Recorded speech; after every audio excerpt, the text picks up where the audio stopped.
बच्चों क्या आपको पता है कि करंट की डेफिनेशन है rate of flow of charge. मतलब क्या? Rate of flow of charge. और फिजिक्स में कभी भी अगर रेट कह रहा है मतलब क्वांटिटी को टाइम से डिवाइड किया जा रहा है। ओके, मतलब कोई वायर है, मेटेलिक वायर है, उसमें क्या कितना चार्ज फ्लो कर रहा है। चार्ज फ्लो कौन सा करता है? इलेक्ट्रॉन फ्लो करता है।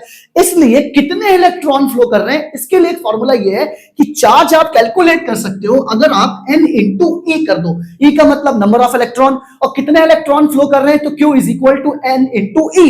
इसलिए करंट का एक फॉर्मूला और है हमारे पास, I is equal to n into e divided by t. Time से आप डिवाइड कर दो। अच्छा सर, अगर हमें चार्ज निकालना हो तो क्या करें? चार्ज निकालना हो तो आप I इंटू टी करें।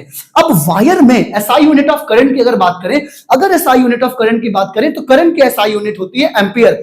बट अगर कोई वायर है, मुझे यह पता करना है कि इस वायर में कितना करंट फ्लो कर रहा है, उसका मैग्नीट्यूड कितना है, तो उसके लिए एक डिवाइस है जिसको हम कहते हैं एमीटर। एमीटर एक ऐसा डिवाइस है जो सर्किट में कितना करंट फ्लो कर रहा है उसको कैलकुलेट कर लेता है, मेजर कर लेता है। बट कंडीशन ये है कि वो डिवाइस कनेक्टेड किसमें हो? सीरीज में कनेक्टेड हो। ठीक है, connected in series. And sir एक इंपॉर्टेंट बात और है कि जो डायरेक्शन ऑफ करंट है वो direction of flow of electron के ऑपोजिट होता है। बच्चों ये बात ध्यान रखना है क्योंकि एग्जाम में एमसीक्यूज बेस्ड क्वेश्चन पूछे जाते हैं।